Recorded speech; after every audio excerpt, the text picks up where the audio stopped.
حمدہ تعالی عزیز محترم برخوردار صاحبزادہ حافظ معین الدین مدنی سے قرآن مجید کی تلاوت سنی۔ بحیثیت باپ کے مجھے خوشی ہوئی اور یقیناً آپ نے بھی سن کر دعا دی ہوگی۔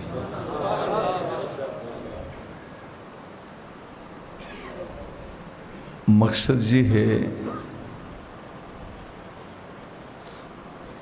اللہ کا لاکھ لاکھ شکر ہے جس نے ہمیں اپنے اسلاف کے نقش قدم پر چل کر اپنی اولاد کی وہ تربیت کرنے کی توفیق دی جو اسلاف کا تقاضا بھی تھا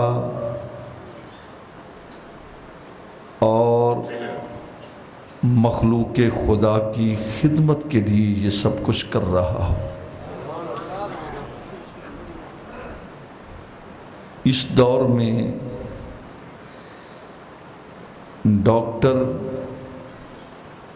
اپنے بیٹے کو ڈاکٹر بنانے کی سر توڑ کوشش کرتا ہے،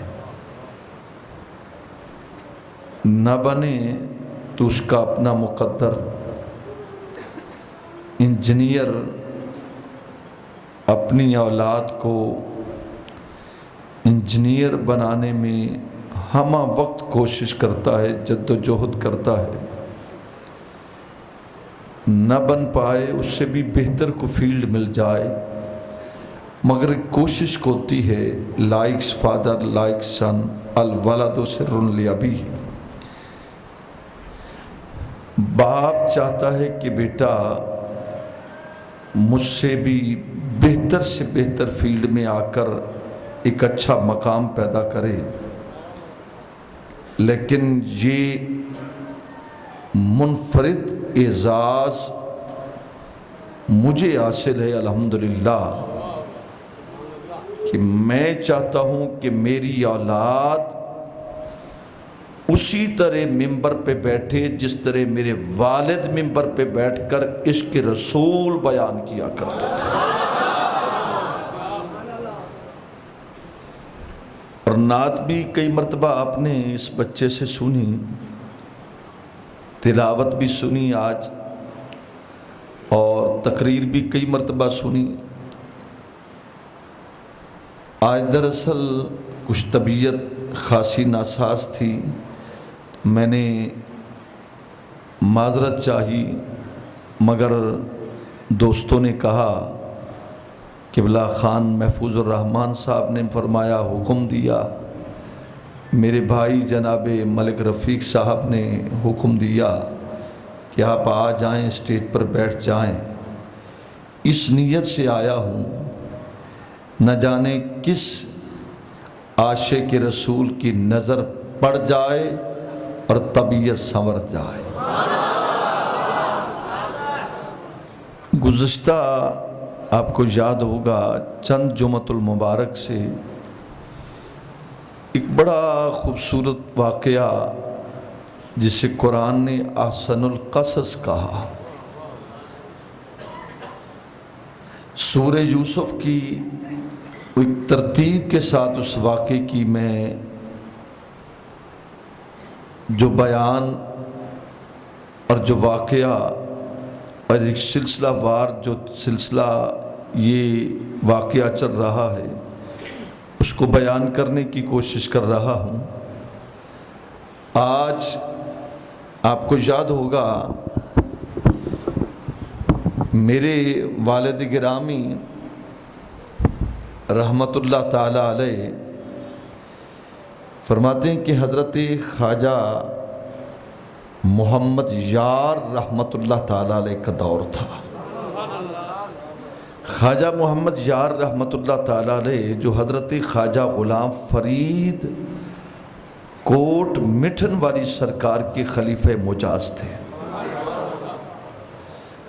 اور حضرت خواجہ محمد یار رحمۃ اللہ تعالیٰ علیہ خطیب بھی بے مثال تھے، بڑا خوبصورت انداز تھا،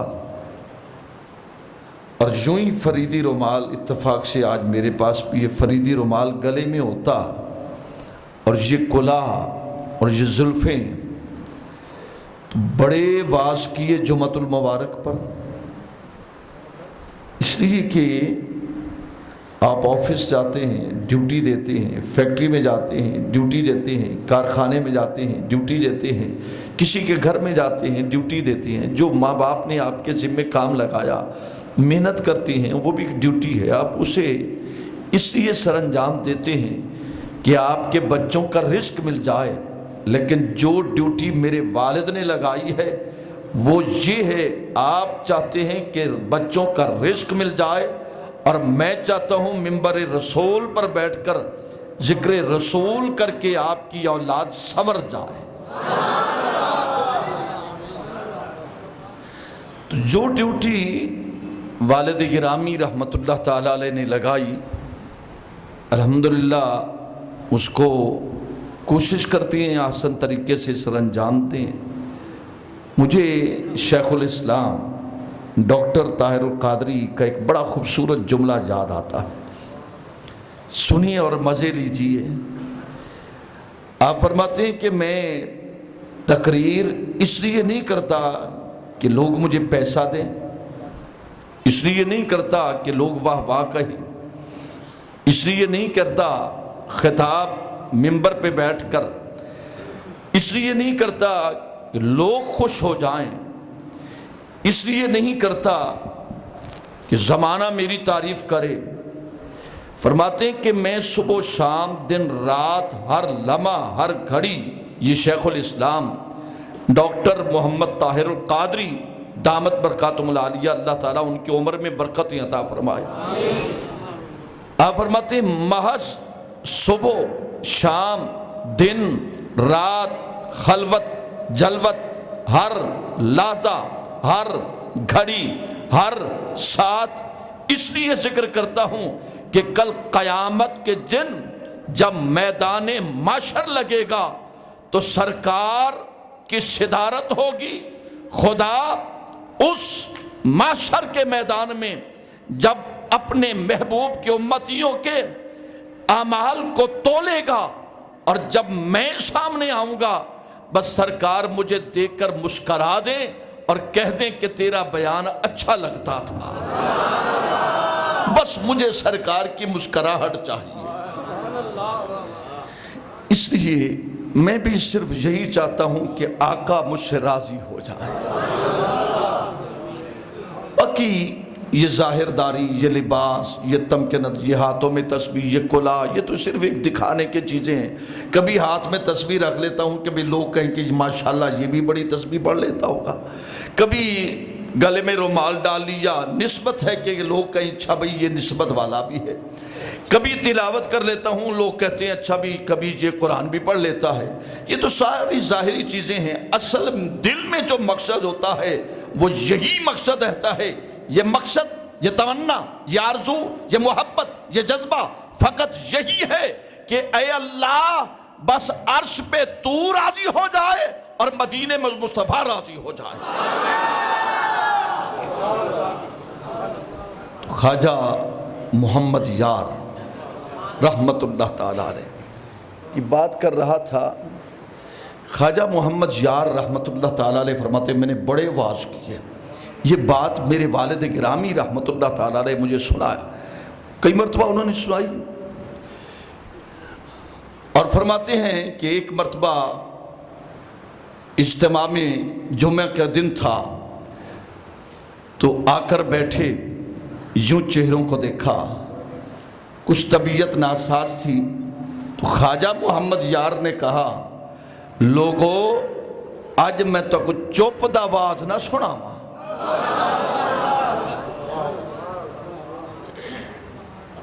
تو آج میرا بھی دل چاہتا ہے کہ میں ایسا کوئی واعظ سناؤں، واعظ تو نہ ہو، چلو اس واعظ میں راز ہی مل جائے۔ محترم محمد وکیل ڈوگر صاحب، آپ پہ مرشد کا بڑا کرم ہے۔ شاید آپ بھی نہ جانتے ہوں جتنا میں جانتا ہوں کہ آپ کے مرشد کا آپ پر کتنا کرم ہے اور میرے والد کی کتنی نگاہ ہے آپ پر۔ یوں نہیں وکیل ڈوگر مشہور بنا پھرا، تیری عاشقی سے پہلے اسے کون جانتا تھا۔ اجازت ہو تو وکیل ڈوگر صاحب آپ کی اجازت سے آج میں چاہتا ہوں کہ ذکر خفی اور ذکر جلی کرا دوں، تاکہ آج آپ کے دل کی صفائی کر دوں۔ چاہتے ہو کہ دل کی صفائی ہو جائے؟ اب جن کے سر پہ کپڑا نہیں وہ کپڑا رکھ لیں، کوشش کیا کریں کپڑا لے کر آیا کریں، اور یہ جمعے والے دن خوب تیاری کیا کریں، اچھے کپڑے پہنے، خوشبو لگائیں،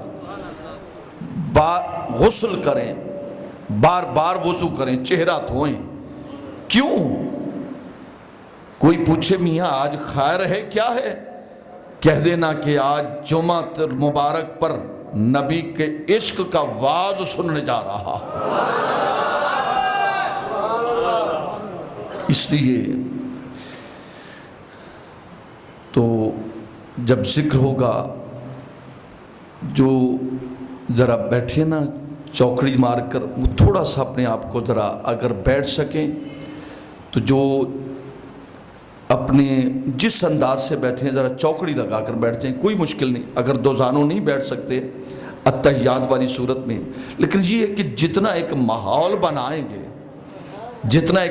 بنائیں گے اتنا اثر زیادہ ہوگا۔ ساتھ والے ساتھی سے کپڑا لے کر سر پہ رکھ لیں، کیونکہ ادب کی محفل ہے۔ ویسے بھی سرکار کا فرمان ہے کہ ننگے سر نہ پھرا کرو، کہ اس ننگے سر کے پھرنے سے خدا کی رحمت جو ہے وہ رک جاتی ہے۔ یہ بات میں سمجھا رہا ہوں نا، جب آپ گھر سے چلیں نا، خوبصورت رومال، محترم شجاع الدین صاحب، خوبصورت رومال، خوبصورت لباس، سرما لگا ہوا، تیل لگا ہوا، خوشبو لگی ہوئی، ہاتھوں میں تسبیح۔ کوئی پوچھے میاں کہاں جا رہے ہو؟ کہا جمعہ پڑھنے جا رہا ہوں۔ اسے بھی پتہ چلے یار کمال ہے۔ کیونکہ دیکھیے نا، ہم شادی بیاہ میں جاتے ہیں نا، چودھری صاحب کے بیٹے کی شادی ہے، جناب ملک صاحب کے بیٹے کی جاتی ہے، جناب پیر صاحب کے بیٹے کی شادی ہے، مولوی صاحب کے بیٹے کی شادی، جس کی بھی ہے، اللہ تعالیٰ سب کو سلامت رکھے۔ بھئی تیاری کرتے ہیں، مجھے آپ بتائیں، شادی ہو، شادی پہ آپ جائیں، تیار ہو کر نہ جائیں، منہ دھو کے نہ جائیں، صاف ستھرے ہو کے نہ جائیں۔ اول تو وہاں دروازے پہ کھڑے ہونے والا وہ روک دے گا، نہیں روکے گا، کہ وہ کہے گا یار یہ کیسا باراتی ہے، یہ آیا بارات پہ ہے اور آیا شادی پہ ہے، لیکن اس کے لباس نے بھی نہیں پہنا، یا تو لگتا ہے کہ یہ خوش نہیں ہو کر آیا۔ نہیں کہ نہیں بھئی یہ شادی پہ آیا ہے، وہ دلہا کا باپ بھی کہے گا بھئی تم میرا اچھا دوست ہے، میں نے تجھے بلایا، 10 دن پہلے کارڈ دیا، خوبصورت کارڈ تھا، کم از کم کپڑے دھلے ہوئے پہن کر آتا، تو وہاں کوئی بہانہ تو نہیں چلے گا۔ خاموش ہو، وہ کہے گا اس کی 2 وجہ ہیں، یا تو اس کو میرے بچے کی شادی کی خوشی نہیں، یا جان بوجھ کے ایسے آ گیا، ماحول بنانے آ گیا۔ بھئی کسی کی شادی پر جاؤ تو حسین بن کر جاؤ، اور جب نبی کا عشق سننے جائیں کوشش کیا کرو۔ میں نے بار بار آپ کو کہا، سفید لباس، خوبصورت ٹوپی، خوبصورت رومال، تیاری کر لو، اس لیے کہ سرکار کا جتنی تیاری سے آؤ گے اتنا دل پاکیزہ ہوگا، اور جتنا دل پاکیزہ ہوگا خیالات پاکیزہ ہوں گے، جتنے خیالات پاکیزہ ہوں گے جذبے میں عروج ہوگا، جتنا جذبے میں عروج ہوگا اتنے پردے ہٹ جائیں گے، اور جتنے پردے ہٹ جائیں گے محب جہاں بھی بیٹھا ہو وہیں بیٹھ کر محبوب کا دیدار کر لیتا ہے۔ میں چند کلمات پڑھاؤں گا اور اس کے بعد ذکر جلی ہوگا، یعنی بلند آواز سے، پھر اس کے بعد کچھ ذکر خفی کرائیں گے۔ بسم اللہ الرحمن الرحیم۔ سورۃ فاتحہ۔ الحمدللہ رب العالمین الرحمن الرحیم مالک یوم الدین ایاک نعبد و ایاک نستعین اہدنا الصراط المستقیم صراط الذین انعمت علیہم غیر المغضوب علیہم ولا الضالین۔ استغفر اللہ، پڑھیے استغفر اللہ، استغفر اللہ، استغفر اللہ، استغفر اللہ، استغفر اللہ ربی، استغفر اللہ ربی من کل ذنب واتوب الیہ لا حول ولا قوة الا باللہ، لا حول ولا قوة الا باللہ العلی العظیم۔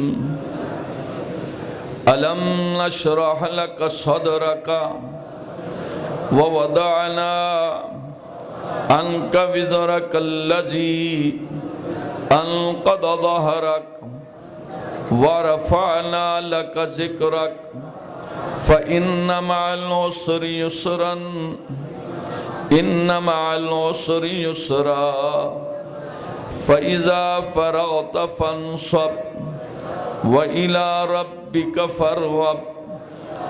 استغفر اللہ، استغفر اللہ، استغفر اللہ۔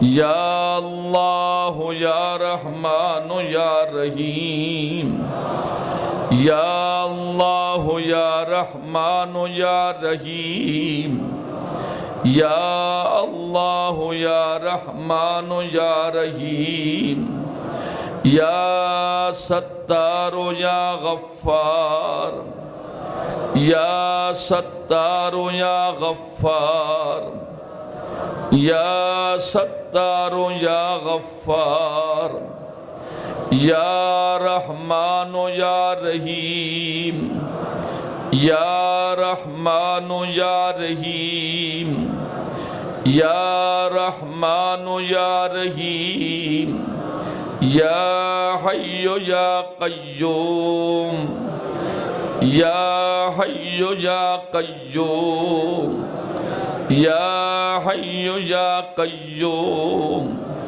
یا حی یا قیوم، برحمتک استغیث، برحمتک استغیث، برحمتک استغیث، یا حی یا قیوم، یا حی یا قیوم، برحمتک استغیث۔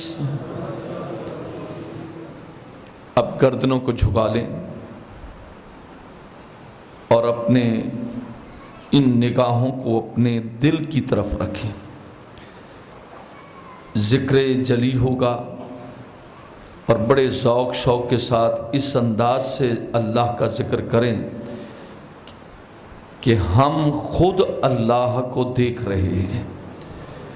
اگر یہ یقین مکمل نہیں ہوتا تو کم از کم یہ یقین کر لو کہ جس رب کا نام لے رہا ہوں وہ رب مجھے دیکھ رہا ہے، اور جو آپ کے دل میں نیک تمنائیں، جو دعائیں، جو بھی آپ کے دعائیں آپ کے ذہن میں ہیں، یاد آ رہی ہیں، وہ ذہن میں رکھیں اور یہ ذکر کرتے کرتے ایک کیفیت پیدا کرنی ہے، ذوق سے ساتھ، توجہ کے ساتھ، خیالات سے بالکل مبرہ اور خیالات سے پاکیزہ ہو کر، علیحدہ ہو کر بس یہی خیال ہو کہ میں رب کے گھر بیٹھا ہوں اور اسی کو یاد کر رہا ہوں۔